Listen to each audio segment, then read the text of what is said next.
Hey, it's Elise McHugh with the Daily Signal. We are here at the National March for Life in Washington, D.C., asking a simple question. How would you grade President Trump's first year back in office in regards to pro-life issues?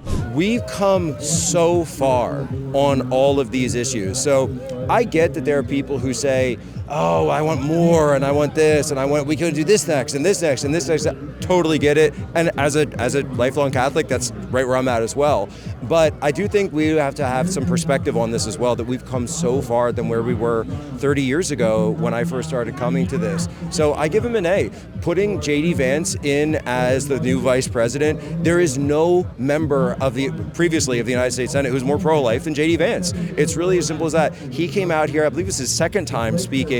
Donald Trump, the only sitting president who's ever spoken at the March for Life, and then all the stuff that we saw this week, not only shutting down the all international funding, but taxpayer funding inside the government and outside the government. So University of Pittsburgh, which my friend David Deladian totally exposed, just absolutely amazing stuff. And I think honestly, the sky's the limit. I really do. I give President Trump an A+ on pro-life matters because he has been moving very, very fast. He's still got 3 years to go, and they just did. It seems like every month something new comes out, and they are open to new ideas, and they're going to keep on going.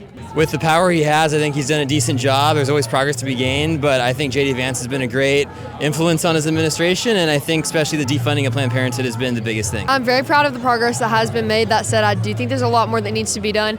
Luckily, we have a few more years left, so we'll see. He's definitely done well in terms of defunding Planned Parenthood. I would rate them very highly. I think Donald Trump knows what he's doing. I think he is genuinely pro-life, if a little iffy, On some of the more doctrinal issues, he's practically pro-life, which means that more pro-life legislation is getting pushed and passed. So I'm very much satisfied with it. I hope it keeps up in the future. I think he can keep pushing the ball down the field. I think he's one of the biggest presidents that's ever done as much as he has, or any president has, for our movement. I love how he supports the families after the fact, too, about all the bills that he's passed. I mean, he could do better, but I think leaving it up to the state is a good idea. I especially think J.D. Vance coming out and all, it's a big support, so I'm really glad he came out. Yeah, like you said, with J.D. Vance coming here 2 years in a row, I think it just shows people that this administration is willing to do something compared to the past administration. So, not quite as good as the first time, but still doing pretty well. I'd like to see him issue an executive order to include the unborn in the U.S. Census count in 2030. Trump is doing everything he can. The limitation has to do with Congress and the Constitution and the filibuster and all that sort of thing. But Trump is definitely doing the best he can, and his creativity with executive orders has been really good. And how do you think the pro-life movement would look different today if Kamala Harris were president? Woo! I'm so glad that Kamala Harris isn't president. Thank you for reminding me.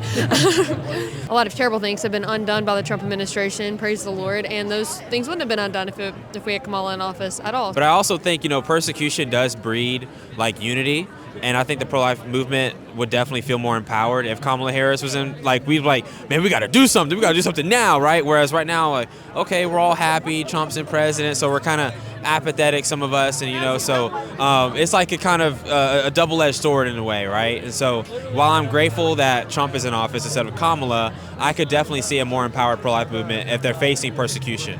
I think a different answer for me is on policy, much worse, he's right. But in terms of the movement itself, would be much more vibrant. I think we'd see a lot more action between states and the nation, and actually looking at getting those states to actually ban abortion. Everyone needs to do everything they can, and we are so light years away from banning abortion everywhere in the United States of America. Last year, on these steps, I met 3 people who were pardoned by President Trump just for being pro-life and exercising their First Amendment. I'm not sure if the March for Life would last very much longer under a Harris administration, this year or next year.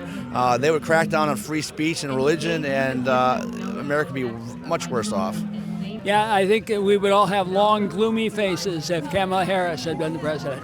If Kamala Harris were president, I think we would actually have seen a resurgence in the pro-life movement.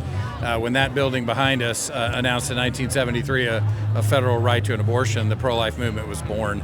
And I think if Kamala Harris was occupying 1600 Pennsylvania Avenue, that I think, given the measure of the people that I've got today, we would be even more amped for the pro-life movement.